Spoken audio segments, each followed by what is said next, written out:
Lopes defende que Paulo Raimundo venceu no debate com Luís Montenegro e acusa este de não estar à vontade na defesa da sua conduta ética. Pedro Cisa Vieira duvida que os países colaborem para vencer a crise provocada pelas tarifas de Donald Trump. Agostinho Costa acha que Portugal deve aproveitar a histeria na Europa sobre a guerra para receber investimentos em áreas científicas e tecnológicas. Nesta emissão de Os Comentadores, discute-se ainda um estudo da Universidade Nova SBE, onde se defende que reduzir a imigração vai fazer aumentar os impostos, põe em perigo o pagamento de reformas e agravará a desigualdade entre gerações. Os Comentadores. Eles analisam, eles debatem, eles opinam, eles influenciam, eles discutem, eles ensinam, eles divertem, eles manipulam. Eles viciam a República. Ora viva, cá estamos para mais uma edição dos Comentadores, desta vez só comigo, Pedro Tadeu, e com Paula Cardoso. Olá, o Nuno Ramos de Almeida está com jet lag e não apareceu aqui assim. Mas vamos então começar a nossa conversa. Estamos em campanha eleitoral, as televisões estão todas dominadas com os debates, há uma verdadeira hemorragia de debates nos canais de informação.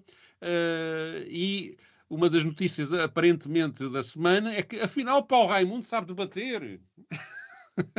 Apareceu, aliás, um comentador, o Rui Calafate, que diz que é a surpresa do ano. Bom, vamos ver, eu acho que isso é irrelevante, mas, apesar de tudo, há temas à volta daquilo que Paulo Raimundo discutiu, por exemplo, com Luís Montenegro, que me parecem relevantes, e Pedro Marcos Lopes, habitualmente conotado com o PSD, mas, enfim, às vezes muito crítico também da AD, resolveu dizer aquilo que se segue.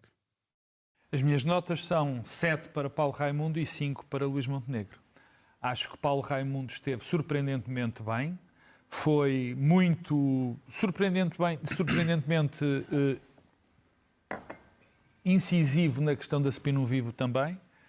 E Montenegro esteve, na minha opinião, muito nervoso, incapaz de responder ao tema de sempre, à Spin Viva, incapaz de dar mais um esclarecimento, trazendo mais uma vez coisas que não tem de trazer para estes debates, como a família, como dizer que não prejudicou qual era a decisão. Claro que não havia decisão nenhuma, nem nunca se pôs em causa que decisão houvesse que contrariasse a sua postura. A questão nunca foi essa, a questão sempre foi se pode ou não pode incompatibilidade praticar. ou não. Exatamente. E, portanto, mais, Raimundo ganha, obviamente, pela comparação, porque há um ano Raimundo foi sistematicamente trucidado nos vários debates. Neste foi exatamente ao contrário.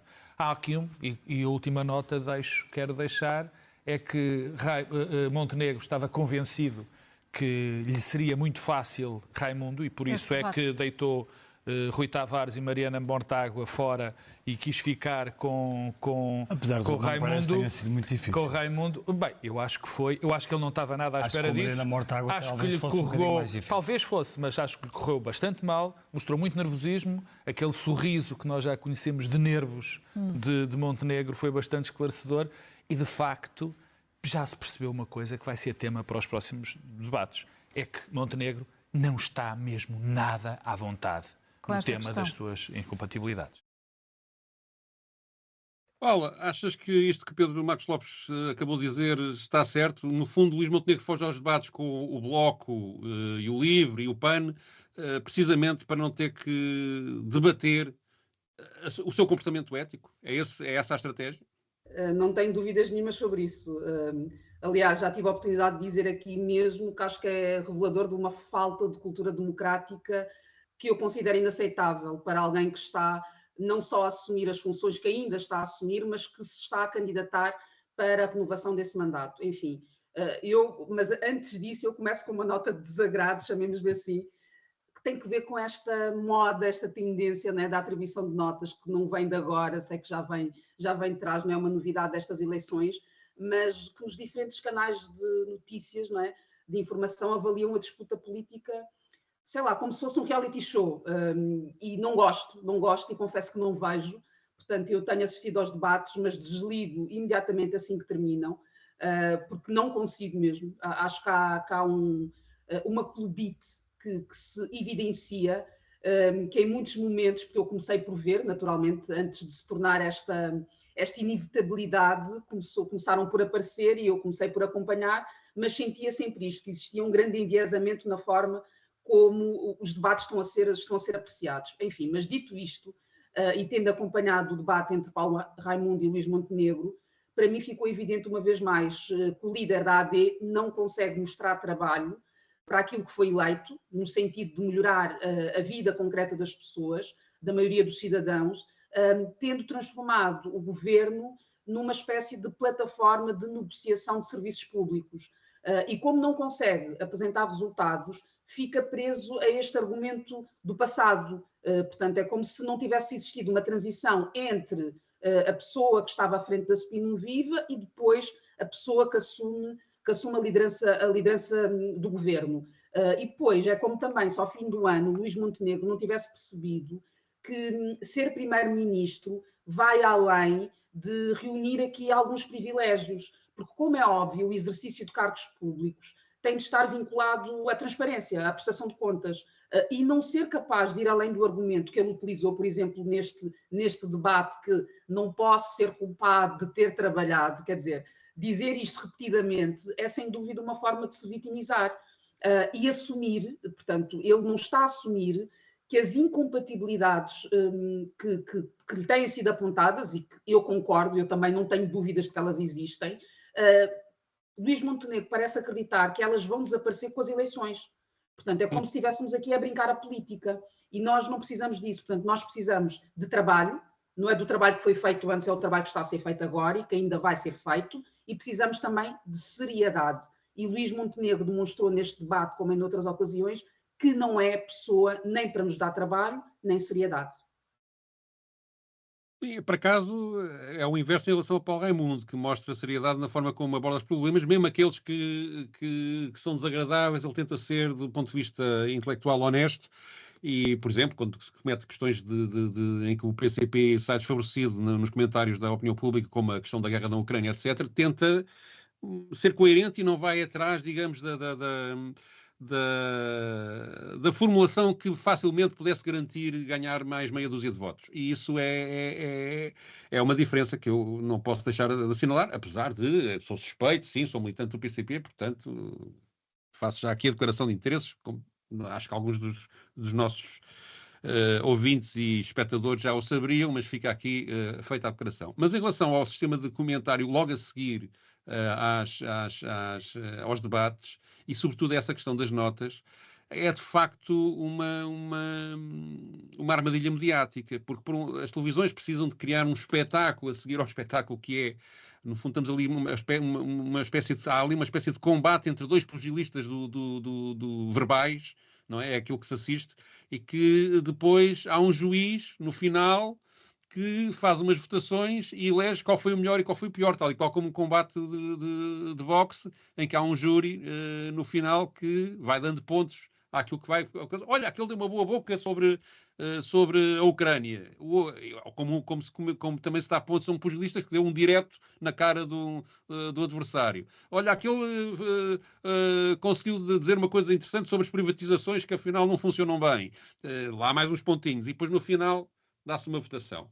Só que isto cria, digamos, um condicionamento ao pensamento autónomo das pessoas, porque a ilusão de que não é preciso pensar e que tudo se resume a uma nota entre positivo e negativo na prestação de cada uma das pessoas que debate, reduz aquilo que as pessoas comunicam nesse debate, não aos temas, mas à prestação formal de cada pessoa. Se esteve bem, foi simpático, se foi agressivo, se argumentou bem ou argumentou mal, não interessa o que argumentou, é se argumentou bem ou mal, e portanto isto reduz de facto a qualidade da apreciação que os espectadores podiam ter em relação aos debates. Outra coisa é, depois, alguns debates que existem já com alguma reflexão a seguir, outros comentários que mais aprofundados ou com já algum tempo de reflexão, que permitem, apesar de tudo, o confronto de ideias e até a análise concreta das propostas que foram postas em cima da mesa, etc. Mas e eu participo nisso, é um modo de vida, mas de facto os comentários em cima da hora, reduzidos depois a 1 minuto em que se explica porque é que se deu uma nota assim ou assado, são de facto redutores. Eu compreendo que as televisões tenham que fazer isso para garantir, digamos, o arrastamento das audiências que o debate tem para conseguirem manter ali a sua competitividade comercial. Compreendo também que queiram ter ali um conjunto de jornalistas ou de analistas o mais diversificado possível, mas acho que do ponto de vista de proveito para o público, não é uma coisa muito boa, de facto. Também sinceramente, tento fazer esta crítica, mas também não vejo nisto uma tragédia para o mundo, não é? Mas é algo que podia ser pensado de outra forma, não só em função do espetáculo, mas em função de o conteúdo ser um pouco mais pensado e provavelmente mais rico.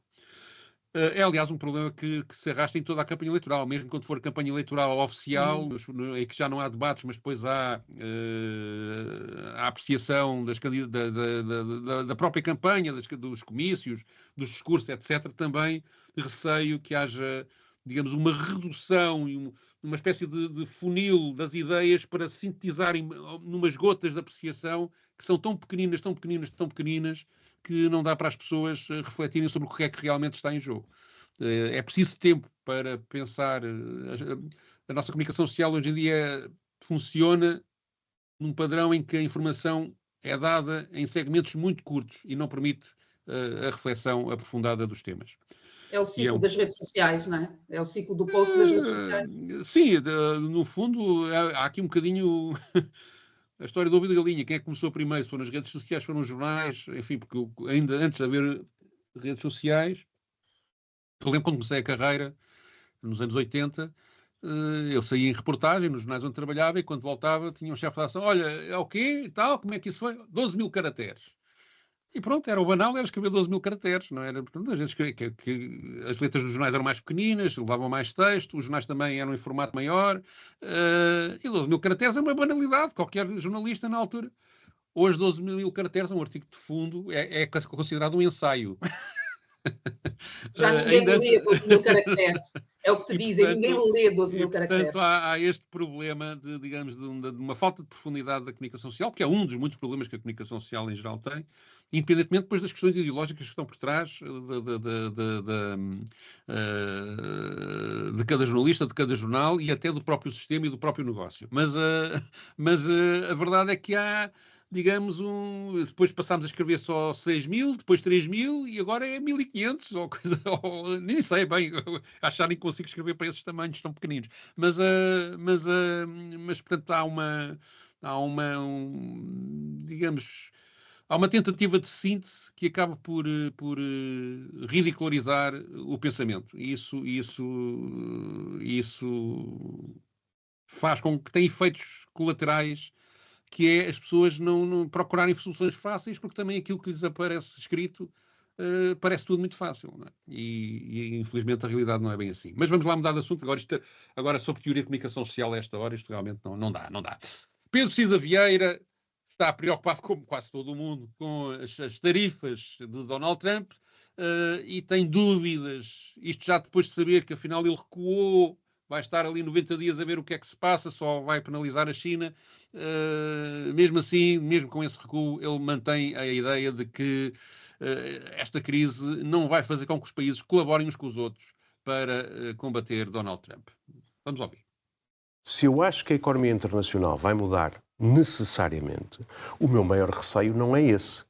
O meu maior receio é mesmo imediato. O que nós estamos a ver neste momento, por causa da violência destas tarifas, que surpreendeu mesmo os próprios apoiantes do presidente Trump, isso está a pôr em causa a confiança estrutural no sistema financeiro. Na segunda-feira, os mercados bolsistas foi uma segunda-feira negra, não é? Pois, os mercados bolsistas caíram muito. Hoje, o presidente Trump, talvez assustado com o que se está a passar, disse que suspendia por 90 dias Exato. As tarifas recíprocas e mantinha, só ia aplicar 10%, mas na verdade perdeu-se completamente a confiança. E o que nós estamos a ver não é só nas bolsas. Nós estamos a ver a dívida das empresas, as obrigações das empresas a caírem muito de valor.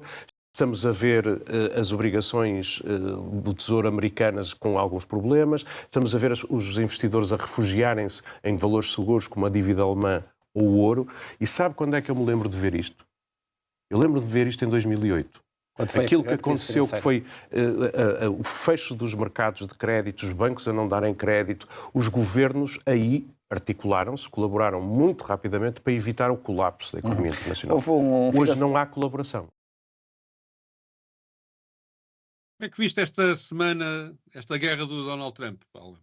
Também achas que ele está a fazer isto de uma forma impensada ou tem uma estratégia por trás disto? Bem, eu acho que a estratégia de Trump é sempre onde é que eu posso faturar mais, como é que eu posso lucrar. Portanto, isto foi mais um episódio desta trama, não é? Que já se arrasta há demasiado tempo, embora tenha começado esta nova fase, esta nova temporada, não é?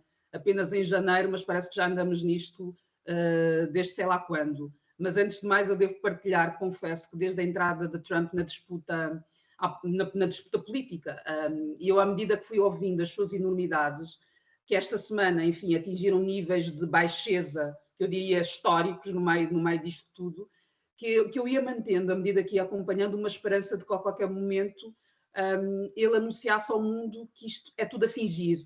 Vocês fazem todos partes do meu novo reality show. Eu tinha secretamente esta esperança. Mas a realidade é que nos últimos dias este cenário absurdo não ficou muito longe daquilo que observamos com esta insanidade das tarifas, porque ele começa por anunciar algo, depois diz, afinal não é bem assim, vamos aqui recuar e vamos trazer um outro protagonista aqui nesta nossa negociação, que é este período de transição, os tais 90 dias, mas o que sabemos é que entre estas decisões, entre esta decisão de vou aumentar, afinal já não vou aumentar, estes momentos tiveram o seu impacto nos mercados financeiros e houve quem tivesse feito muito dinheiro com este sobe e desce. E já sabemos que, como toda a intervenção do Trump está orientada para isso, para o lucro, para fazer dinheiro, também sabemos que ele vem do mundo dos negócios, portanto está mais do que familiarizado com as regras do jogo. E parece-me que usou exatamente as regras do jogo capitalista a favor dos seus interesses económicos aqui. E imagino que um dia destes nós teremos informação sobre a fortuna que Trump disse que estava a ser feita, não é? A partir da subida das tarifas, porque ele veio logo alardear que só neste dia conseguimos fazer a fortuna de X, não é? A questão é que não foi seguramente para o país, portanto não foi o país que beneficiou da tal fortuna, até porque a ideia de Trump, portanto, e depois entretanto já vieram algumas informações a dizer que a equipa de Trump pegou num estudo, mas enviesou completamente aquelas que eram as conclusões do estudo. Portanto, aplicou tarifas dizendo que estava a seguir o tal estudo do tal especialista, e o especialista já vai dizer, calma, eu sim tenho um estudo, mas não tem nada a ver com isto que está aqui a ser dito. Portanto, esta ideia que Trump vende é completamente louca, de que os déficits são sinónimos de que estamos a subsidiar os países que fornecem e de que, a partir das importações, estamos a retirar a possibilidade de... Estamos aqui, de alguma forma, a tornar mais pobre o mercado de trabalho e que isto produz um dano para a economia, as importações. Portanto, esta é a teoria de Trump. Portanto, ele inventa as explicações e as teorias que bem entende, as mais mirabolantes, porque ele entende que o mundo se deve curvar perante si. E o que eu gostaria que acontecesse com esta situação das tarifas e com outras que têm acontecido é que a Europa percebesse que há mais mundo para além dos Estados Unidos e que se começasse a voltar exatamente para esse outro mundo, porque esta é claramente uma relação tóxica e que está contaminada.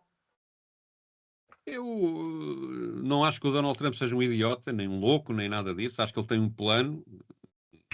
Acho que o objetivo principal é combater a China. Não. O resto é um bocadinho mais lateral.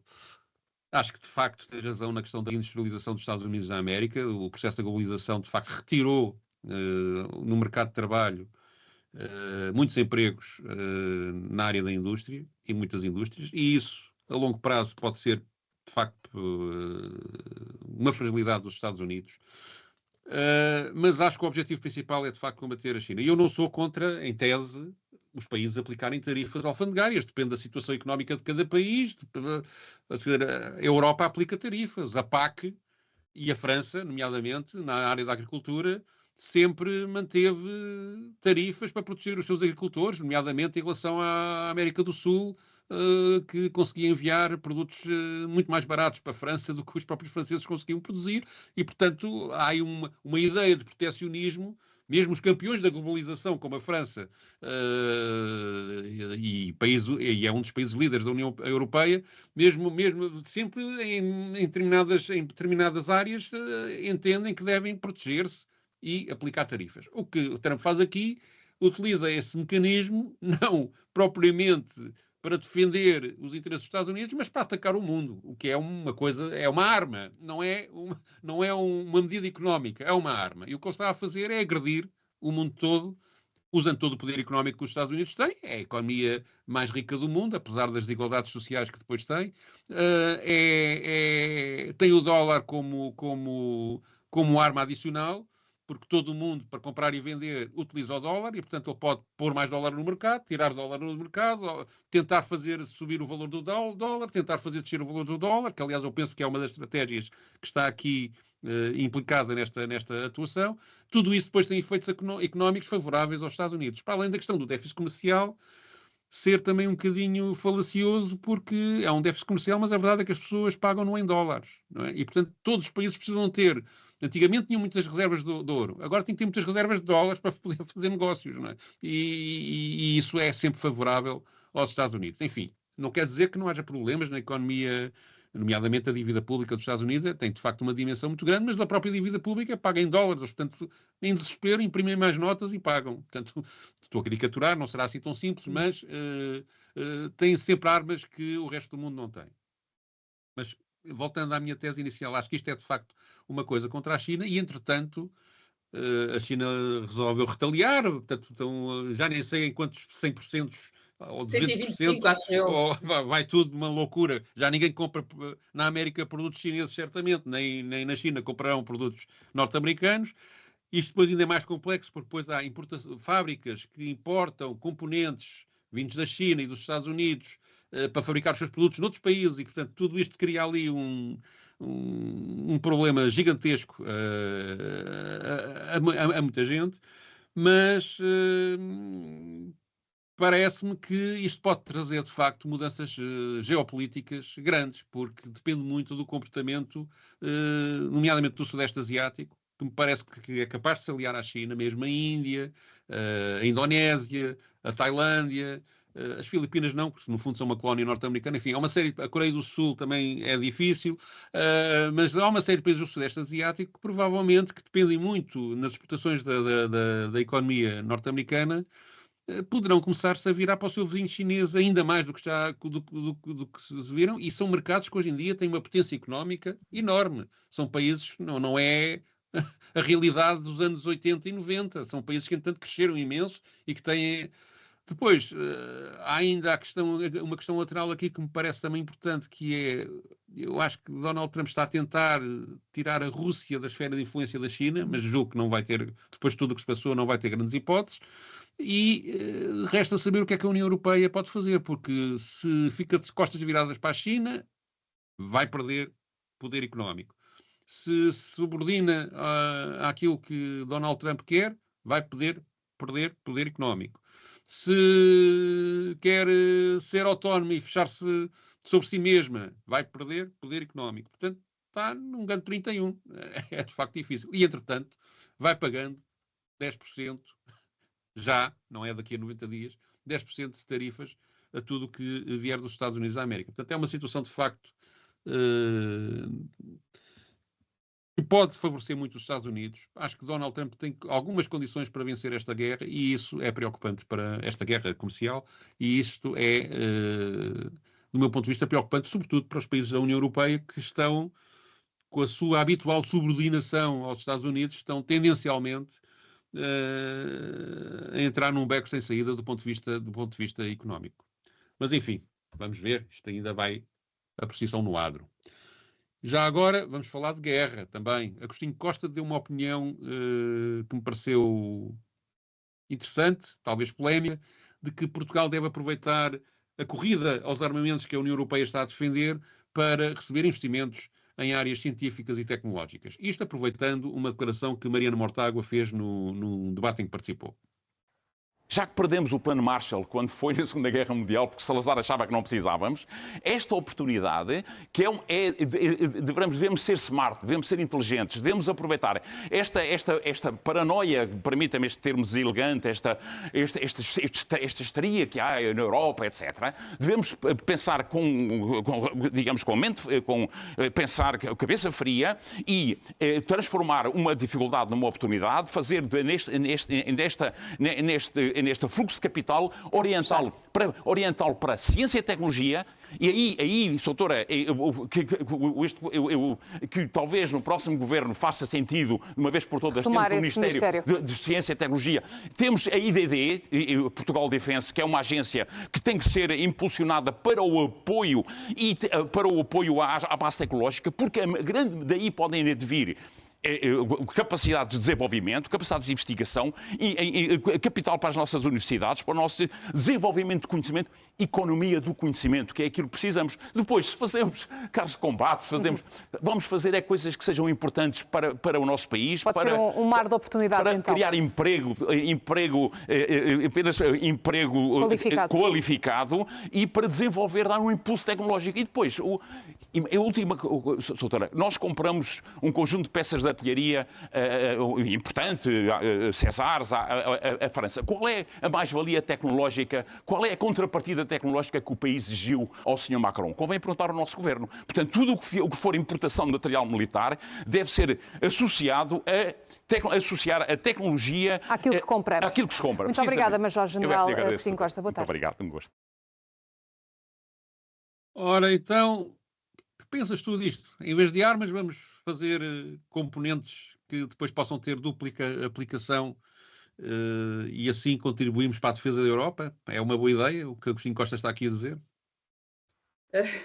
Eu gostava de perceber se é uma possibilidade, se não existe já uma lista de compras pré-definida, não é? Que a ideia que eu tenho é quando se fala neste investimento na indústria militar, é porque já há uma série de negócios que estão amarrados a essa vontade de avançar. Mas eu concordo que há aqui uma histeria, sim, há uma histeria, entramos num estado de alarmismo incompreensível e numa campanha de higienização da guerra, porque, mais uma vez, eu insisto na ideia de que nós deveríamos estar a falar de promoção e defesa da paz e não a resvalar para este abismo de militarização, como se, por um lado, estivéssemos sob a ameaça militar de um qualquer inimigo e, por outro lado, como se a negociação e a diplomacia tivessem deixado de existir, tornaram-se obsoletos.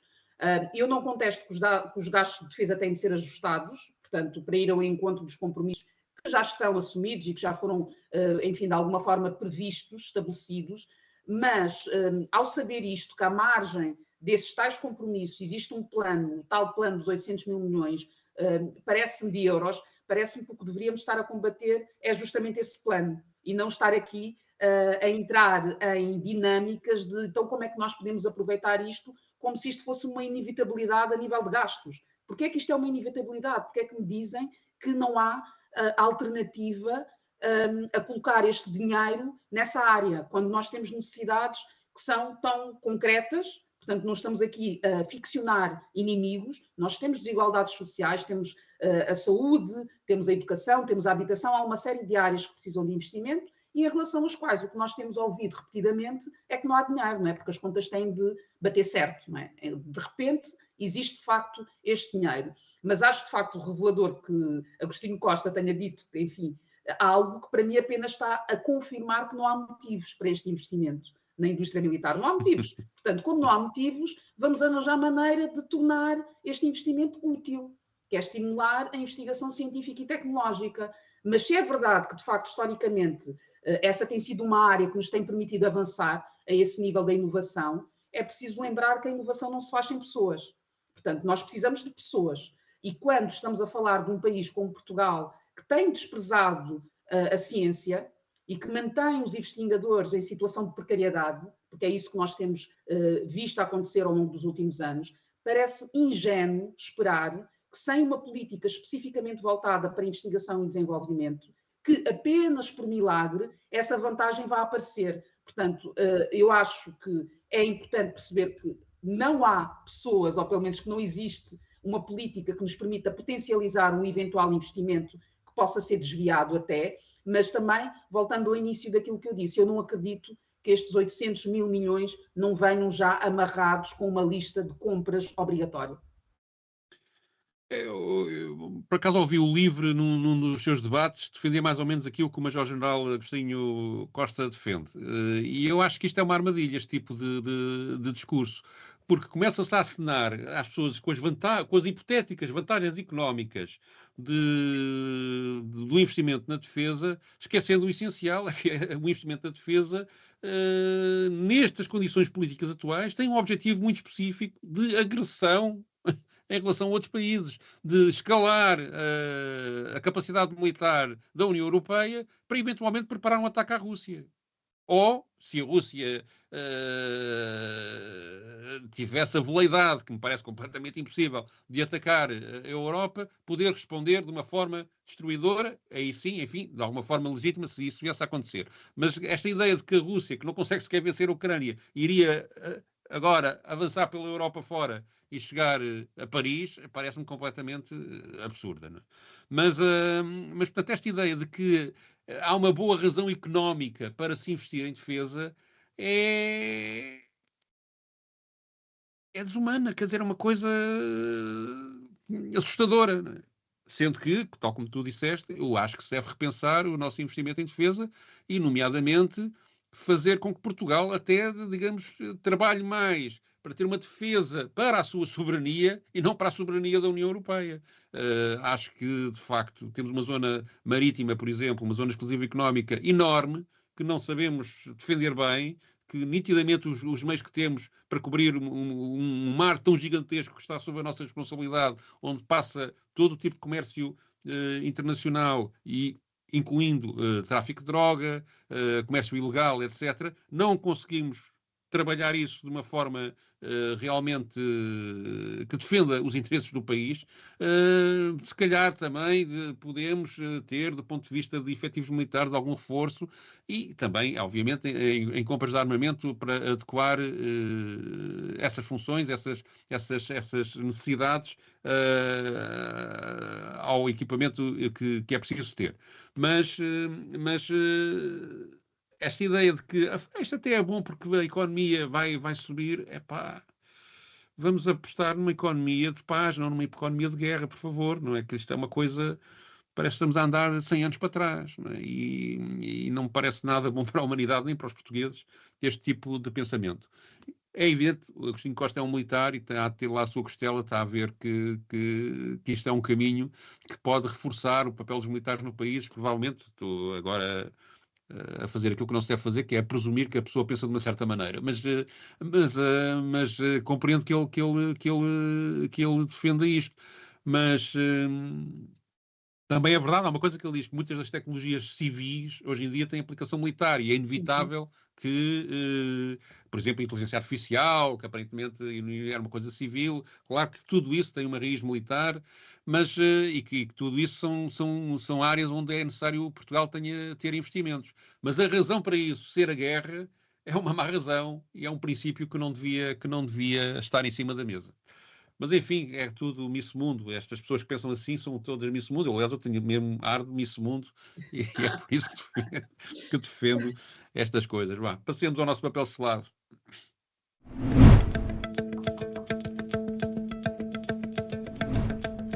O Governo apareceu esta semana a anunciar que há 1.500.000 imigrantes em Portugal e que tomou medidas sérias para que haja uma redução, e inclusive anunciou também que, desde que é governo e desde que tomou uma série de medidas, no último trimestre do ano passado já houve uma redução de, salvo erro, 60% ou 65% no fluxo de imigração para Portugal. Entretanto, a Universidade Nova SBE, de onde saem inúmeros economistas neoliberais e a favor da globalização, resolveu fazer um estudo sobre a questão da redução da imigração em Portugal e os efeitos que isto teria para a economia e, surpreendentemente, direi eu, conclui aquilo que me parece também era óbvio, que é isto vai trazer problemas económicos se de repente perdemos pessoas que pagam impostos, que pagam segurança social, enfim, que contribuem para a economia, produzindo mais riqueza do que aquela que consomem. É um estudo que leva em conta a aplicação em Portugal das diretivas europeias, o Pacto para as Migrações e Asilo, que obriga os países que assinaram esse pacto, os países da União Europeia, a tomar uma série de medidas, como especificamente deportação de imigrantes, procedimentos de asilo mais complicados e mais difíceis, etc. E, segundo este estudo, a consequência mais imediata da redução da imigração será na sustentabilidade da segurança social. Depois poderá haver um problema no pagamento, nas receitas de impostos de vários Estados, que obrigará a que, para manter o nível de despesas que os Estados têm, uma subida de impostos. Essas são, digamos, as duas coisas principais que este estudo revela e que eu peço então à Paula para comentar. Faz favor. Olha, ainda na semana passada falava aqui na análise do The Guardian, não é? Que aponta exatamente no mesmo sentido, não é? Que sem imigração a Europa encaminha-se para a destruição, sendo que aqui a análise do The Guardian está apoiada em dados do Eurostat e está centrada no crescimento demográfico, não é? E depois, obviamente, fazendo aqui a extrapolação para uma série de impactos que daí advêm. Portanto, juntando aquilo aquelas são as conclusões deste estudo, eu diria que o cenário é ainda mais grave quando nós depois temos de considerar que ele se aplica a toda a região. Portanto, estamos aqui a falar de todo o bloco a sofrer uma série de impactos que depois, a nível daquela que poderá ser a viabilização da Europa, torna ainda mais complexo. Portanto, não é uma realidade que vai prejudicar apenas Portugal, é uma realidade que se vai refletir em toda a União Europeia e temos depois de perceber que respostas é que existiram para isso, sendo que eu não vejo que existam. Portanto, em vez de estarmos a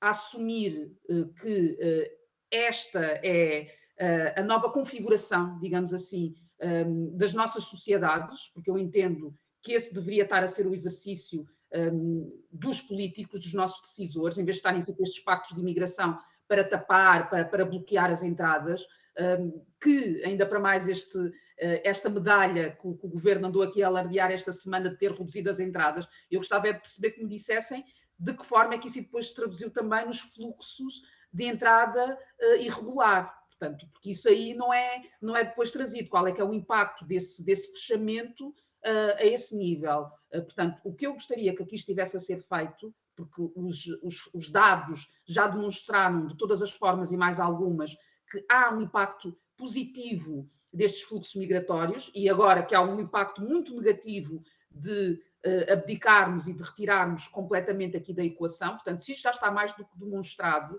o que deveria acontecer era existir coragem política, compromisso para reconhecermos que sim, a realidade europeia, a realidade mundial é esta. Vamos trabalhar a partir daqui, não vamos fazer destas pessoas os bodes expiatórios e usar a presença dos migrantes e imigrantes para defendermos uma série de políticas de maior austeridade, para termos aqui uma série de propostas que acabam por ser restritivas das nossas liberdades, sob a alegação de que estamos aqui a proteger a nossa economia e aquilo que é o nosso futuro, a nossa sustentabilidade. Está mais do que demonstrado que esse não é o caminho e que o caminho se faz com a imigração. Portanto, precisamos de políticas que, de facto, permitam que todas as pessoas tenham a sua situação regularizada e que possam fazer uma vida digna, que é aquilo que nós pedimos para todos os cidadãos, sejam eles nacionais ou não. Sim, e eu acho que também se deve combater, e acho que se calhar não se está a tomar medidas sérias nessa área, a imigração ilegal, no sentido do tráfico puro e simples de pessoas que depois são despejadas aqui assim, sem terem trabalho, qualquer perspectiva, etc. Isso, de facto, tem que ser combatido. Mas é interessante ver como há, mesmo, digamos, do ponto de vista dos empresários e dos grandes investidores, perspectivas muito diferentes em relação à questão da imigração. Enquanto há um setor da direita, nomeadamente da extrema-direita ou da direita populista, que olha para a imigração como uma invasão de estrangeiros, depois há um grupo de capitalistas que também vota à direita e que financia projetos de direita, que espera que a imigração lhe venha resolver o problema de mão de obra que tem, porque na Europa a idade média das pessoas é cada vez maior, há um inverno demográfico que, de certa maneira, esta imigração vem resolver. Por exemplo, a mão de obra da Alemanha, da indústria alemã, que ainda é uma indústria poderosa no mundo, tem muitos turcos, mas a maior parte dos operários são ucranianos. Não são turcos. E se não fossem eles, os ucranianos, os turcos e mais sírios e mais um ou duas dessas proveniências, a capacidade de produção alemã caía a pique. Portanto, a União Europeia tem uma média de idade superior a 44 ou 45 anos, enquanto, se formos a países da Ásia, a média de idade está nos 30. E, portanto, há aqui um problema de capacidade, não é de sustentação da segurança social, que também é, não é a questão só dos impostos que este estudo levanta, é, digamos, a própria energia, a capacidade de trabalho e de criação e de criatividade das sociedades que estão envelhecidas aqui no Ocidente. Também acontece isso na Rússia, também acontece nos Estados Unidos e, portanto, isto, se for tratado com pés e cabeça, se as pessoas forem bem recebidas, enquadradas e houver tolerância, é um bem para as nossas sociedades, não é um mal. E, portanto, isto é a visão... olha, vem aí os muçulmanos e a cristandade está em perigo, que é o que é uma coisa de idade média, já andamos mais um bocado, não é? Portanto, por favor, vamos olhar isto de outra maneira. E, portanto, parece-me... É evidente que Portugal não tem capacidade para receber um número infinito de imigrantes. 1,5 milhão, se calhar, já é suficiente. Já queria saber se era realmente verdade 1,5 milhão. Também este número parece-me um bocadinho estranho. Mas, enfim, é evidente que tem que haver limites. Mas estar, digamos, a olhar para isto como se o caminho fosse penalizar as pessoas que no fundo, estão a fazer o trabalho que nós não estamos dispostos a fazer ou não temos capacidade para fazer, parece-me algo completamente esdrúxulo e que vai até contra os nossos próprios interesses. E esta ideia, sobretudo, que eu estava aqui a partilhar, que é como não há respostas, os sucessivos governos têm falhado nisso, não é? Em resolver os problemas. Agora encontrou-se aqui, de facto, o culpado que é o preferencial. Portanto, nós não estamos a conseguir... O problema do Sistema Nacional de Saúde já não é o problema do Sistema Nacional de Saúde, já é esta sobrecarga que terá vindo da imigração. Portanto, isto é tudo um absurdo, e era importante que, de facto, conforme estás a dizer, se começasse a olhar, não é, para a imigração, não como um dano, mas como, enfim, uma realidade e que traz uma série de vantagens que não estão, de facto, a ser consideradas quando ouvimos os discursos e também as políticas, não é? E é assim que chegamos ao final desta emissão dos comentadores. Voltamos para a semana ao vivo. Vamos fazer uma emissão ao vivo dos comentadores em Coimbra. Depois a gente mostra como é. Até para a semana. Os comentadores. Eles analisam, eles debatem, eles opinam, eles influenciam, eles discutem, eles ensinam, eles divertem, eles manipulam. Eles viciam a República.